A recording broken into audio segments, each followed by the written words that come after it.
কাশ্মীরের পেহেলগাঁওতে ঘটে গিয়েছে এক নৃশংস জঙ্গি হামলা। প্রাণ হারিয়েছে ২৬ জন নিরীহ পর্যটক। শহীদ হয়েছেন সাহসী জওয়ান ঝন্টু আলী শেখ সহ আরো অনেকে।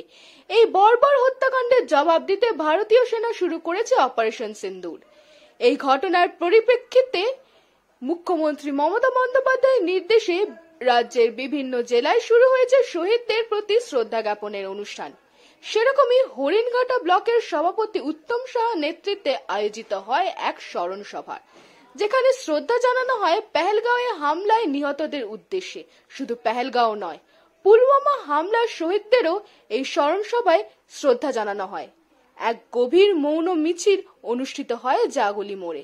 চোখের জলে মনে কৃতজ্ঞতায় রাজ্য জুড়ে ধ্বনি হচ্ছে একটাই বার্তা, আমরা ভুলিনি, ভুলবো না। নিরীহ পর্যটকদের উপরে যেভাবে পাকিস্তানের উগ্রবাদী জঙ্গি সংগঠন এবং পাকিস্তানের সরকারের মদতপুষ্ট যে জঙ্গি সংগঠন, তারা নির্বিচারে আমাদের ২৬ জন নিরীহ পর্যটককে হত্যা করেছিলেন, তারই প্রতিবাদে আমাদের ভারতীয় সেনাবাহিনী অর্থাৎ সামগ্রিকভাবে আমাদের এই ১৪০ কোটি ভারতবাসী আমাদেরকে শান্তিতে অতন্ত্র প্রহরীর মতো তারা পাহারা দিয়ে দেশের অভ্যন্তরে আর্থসামাজিক বিকাশে যারা সীমানাকে সুরক্ষা দিয়ে অগ্রগতির পথে নিয়ে যাচ্ছে, সেই বীর সেনানীদের প্রতি কৃতজ্ঞতা জানাতে ধন্যবাদ জ্ঞাপন। আপনার প্রিয় খবরের স্বাদ এখন আরো কাছে, তাই আর দেরি না করে চলে আসুন কফি হাউস এন্ড রেস্টুরেন্টে। আমাদের এখানে রয়েছে উন্নত মানের কফি, যার প্রতিটি চুমুকে পাবেন তৃপ্তি। ব্রেকফাস্ট থেকে শুরু করে ডিনার পর্যন্ত নানান ধরনের ভুরি ভোজের এখন একটাই ঠিকানা, বেলদা কাঁথি বাইপাস, খাকুরদা বাজার সংলগ্ন coffee house and restaurant. Proprietor Alok Nandi.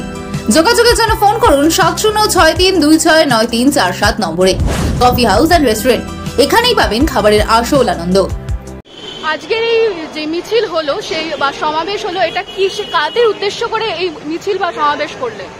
এই মিছিল হলো আমাদের দেশের ইন্ডিয়ান আর্মিকে শ্রদ্ধা জানানোর মিছিল।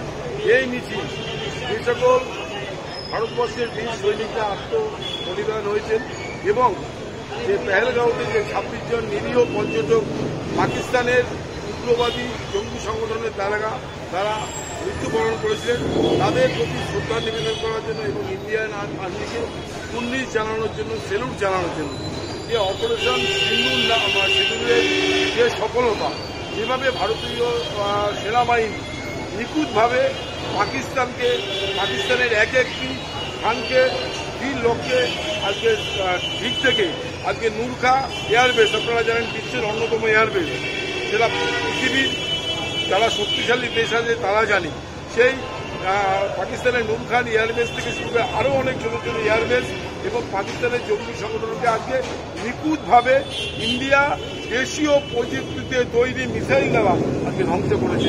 তাই আজকের এই সভা ইন্ডিয়া আর্মিকে সেলুট জানানোর সভা এবং যারা আত্মবলিদান হয়েছেন তাদের প্রতি শ্রদ্ধা জানানোর সভা।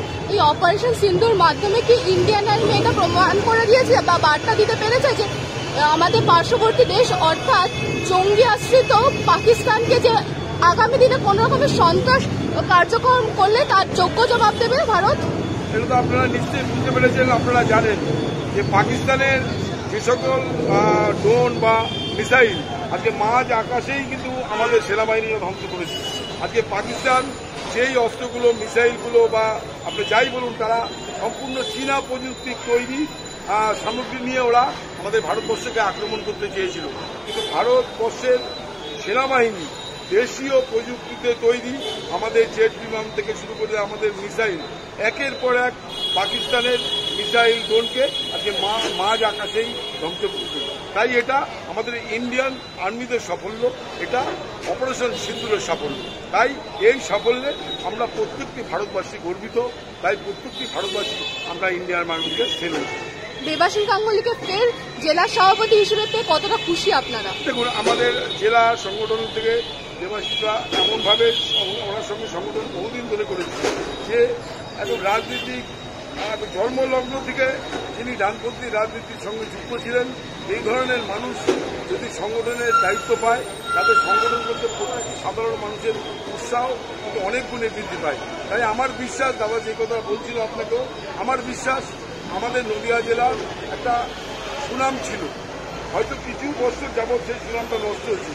যখন ভালো জায়গা থেকে দেবাশিসের নেতৃত্বে আমরা নিশ্চয়ই খারাপ জায়গা থেকে আমরা ভালো জায়গাতে আমরা সকলে মিলে যদি একসঙ্গে সমবেতভাবে আমরা যদি লড়াই করতে পারি, নিশ্চয়ই আগামী 2026 সালের নির্বাচনে দেবাশিস গাঙ্গুলির নেতৃত্বে আমরা নদিয়া জেলার এবং হরিণঘাটার দ্রুত গৌরব আমরা ফিরিয়ে আনবো।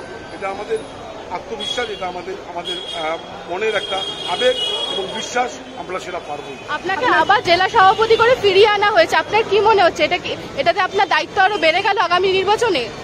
দেখো, প্রথমেই আমি অন্তরের অন্তঃস্থল থেকে কৃতজ্ঞতা জানাবো সর্বত্র তৃণমূল কংগ্রেসের চেয়ারপারসন, আমাদের সর্বাধিনায়িকা বাংলার মুখ্যমন্ত্রী মমতা বন্দ্যোপাধ্যায় এবং সর্বত্র তৃণমূল কংগ্রেসের সাধারণ সম্পাদক সাংসদ আমার আরাধ্য আমার নেতা অভিষেক বন্দ্যোপাধ্যায়কে এই গুরুদায়িত্ব দেওয়ার জন্য আহ্বান। আমি এইটুকু বলতে পারি আপনাকে যে আমার জীবনের সমস্ত কিছু বাজিয়ে রেখে দল যে গুরুদায়িত্ব দিয়েছে সেটা নিষ্ঠার সাথে 100% পালন করার জন্য আমি প্রস্তুত আছি এবং আমরা সবাই মিলে ইউনাইটেডলি এই লড়াই করব, অশুভ শক্তিকে পরাজিত করব এবং আমাদের এই সাংগঠনিক জেলা দীর্ঘ ইতিহাস তো খারাপ নয়, আমাদের এই সাংগঠনিক জেলার অতীত ইতিহাস যথেষ্ট ভালো ছিল। সাম্প্রতিক অতীত বিগত 7-8 বছরে খারাপ, টু সাম এক্সটেন্ট 10 বছর। তো এই খারাপ ভালো থেকে যখন খারাপ হয়েছে, ডেফিনেটলি আমাদের আত্মবিশ্বাস আছে খারাপ থেকেও আমরা ভালো করতে পারবো এবং করবই। সেটার জন্য আমাদের যেভাবে দল একটা নির্দিষ্ট পরিকল্পনা কর্মসূচি দেবে এবং আমরাও আমাদের জেলা থেকে সর্বস্তরের সিনিয়র লিডারদের সাথে মত বিনিময় করে, সহকর্মী বন্ধু দাদা শোভানোদ্দেরী যারা আছেন তাদের সাথে মত বিনিময় করে আমরা আমাদের পলিসি মেক করব, মানুষের কাছে যাব এবং আমি নিশ্চিত যে আমরা 100% সফল হবই। যুদ্ধ প্রসঙ্গে যে কথা বলেন আপনি, অমিত শাহ প্রসঙ্গে, সে ব্যাপারে বলি আমরা একটাই পরিষ্কার বক্তব্য, আমাদের এই মুহূর্তে রাজনৈতিক কুটপাচালিতে আমরা যাব না। কে কে মন্তব্য করছে তার পরিপ্রেক্ষিতে কাউন্টার মন্তব্যও যাব না। শুধু একটা কথা বলবো, ইন্ডিয়ান আর্মির একটা ঐতিহ্য চিরকালই ছিল, নতুন কিছু নয়।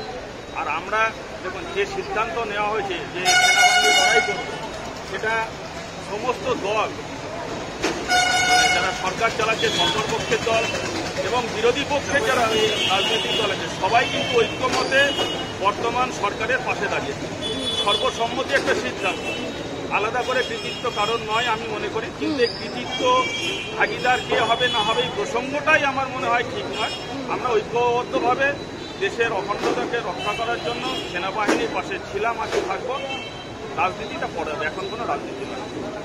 ধন্যবাদ।